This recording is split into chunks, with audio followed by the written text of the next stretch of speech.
ko, nagyatagan ko sa oportunidad na maghatag sa inyong mensahe. Ganit importante na mensahe na ano sa itong foundation sa TCM Grace, which is the theme of our doctrine, which is found in 2 Timothy 2 verse 15. So, unsa pasabot sa approved truth. So, sa sugod pa lang na nakoy pagsulay. Sa sugod pa lang na nakoy difficulties. But dili na mo hunong sa kuha sa paghatag sa inyo sa mensahe na gihatag sa Ginoo. Dili na mo hunong sa kuha na mahatag ang mensahe na gipial sa Ginoo para sa inyo ha. Kabalo ko na importante ni na purpose ug na intensyon na Ginoo para kaninyong tanan. I know each one of you has a purpose in the ministry. And now let's pray. Lord, we thank you, Lord, for this wonderful night. We thank you, Lord, for the hearts of these adolescents, teenagers, and for these hearts na kanay imuhang gidala diri, Lord, sa fellowship, Lord. Thank you, Lord, na gihatagan minimo og oportunidad, gihatagan minimo og safe travel, gihatagan minimo og kasing-kasing na maminaw sa pulong sa Ginoo. Salamat, Lord, sa mga pulong na among nadawat within this experience, Lord, na muna, Lord, na nadawat, Lord, sa SMAC A&B. Lord, we won't end this night without learning anything. We won't end this night without applying anything that we have learned. We will end this night with application, not only in our Christian living, but in our life as well, and to those who surround us. So, Lord, abrihan mo sing-kasing. Pasabta mi sa imong pulong. And Lord, most of all, teach us, guide us on how to rightly divide the Word of God. Let's look back and let's recap. So, motto, approved truth. So, salamat. Thank you, Lord. So, salamat, Lord. Thank you, Lord Jesus. In Jesus' name we pray. Amen. So, sorry na, lang kadali. So, sige, balik ta, recap. So, salamat sa Ginoo. Let's look back to 2 Timothy 2 verse 15. Thy study to show thyself approved unto God. Study. Dapat nato i-study ang ato ang pulong. I-study nato ang ato ang doktrina. I-study nato ang ato ang ano sa Ginoo. Nanghang na siya. Okay, so dili na ko magamit og laptop. Kaya naghang na ako ang laptop. So, balik na lang ta sa sugod. Approved truth. Study to show thyself approved unto God. What does that mean? We should study the Word of God according to the truth, according to the rightly divided truth, as we are dispensationalists. Natudlo na ni Pastor Buaga ganina buntag sa iyahang lecture. And thankful ko sa life sa mga pastors na dili lang po na ako nabrihan po ako mata sa mga doctrine within grace, but na-open po akong heart na maminaw, not only to the pastors, but even to the preachers na mag-follow sa kuha.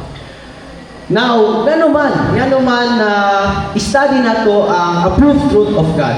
Ganuman importante na ato ang i-study or ato ihasa ang ato ang kaalaman sa doktrina sa Ginoo. Now, we live in a generation where believers or even people or even kita biskan kinsa namutuo na lang sa biskan unsa na makita sa social media. Social media is the biggest platform where young people, adults, or even mga elders can get misconception, especially if they do not know how to filter information. So kani pamalundok kani i-reflect dapat nimo ni igsuon. Unsaon ba nato pag stand sa tuang foundation if we do not know how to filter the information that we read in our everyday lives? And most importantly, how do we apply this into our ministry and into our Christian living? So igsuon, It is a everyday battle to stand firm. It is an everyday battle na kita mag-fight ta sa mga attacks sa enemies, and it will be even more harder if kita wala tayong Ginoo. Now, first point, approved truth which results into approved clarity. Approved clarity will result when we know how to rightly divide, and when we know how to handle properly the Word of God. And how do we handle the Word of God properly? Unsa ba nato pag-handle sa Word of God properly? By rightly dividing the truth as stated in 2 Timothy 2 verse 15. Now, mangutan ako, ngano significant ni, ngano man important sa trina? Ngano man dapat nato ni ihasa? Ngano man dapat nato ni i-develop? Ngano man dapat na magtubo? Now, mangutan ako sa inyong isod, kumusta na ba inyong devotional? I know na kita, we are weak. We are in our fleshly nature. And I will admit it myself that I am weak. I am a sinner. I am not worthy to be saved. I was never even worthy to begin with. Even if napakusatiyan sa kumama, kabalo ko, na nanakusala na, bago na po na ako na ano, kay si Papa naman po na gano'n sa kuha, which is that is the imputable sin passed from generations to generations. From the years that is inherited upon us. Second, approved truth gives clarity and protects us from errors and failures. Once we know how to rightly divide the truth by utilizing the epistles of Apostle Paul, we will know how to stand firm in our faith.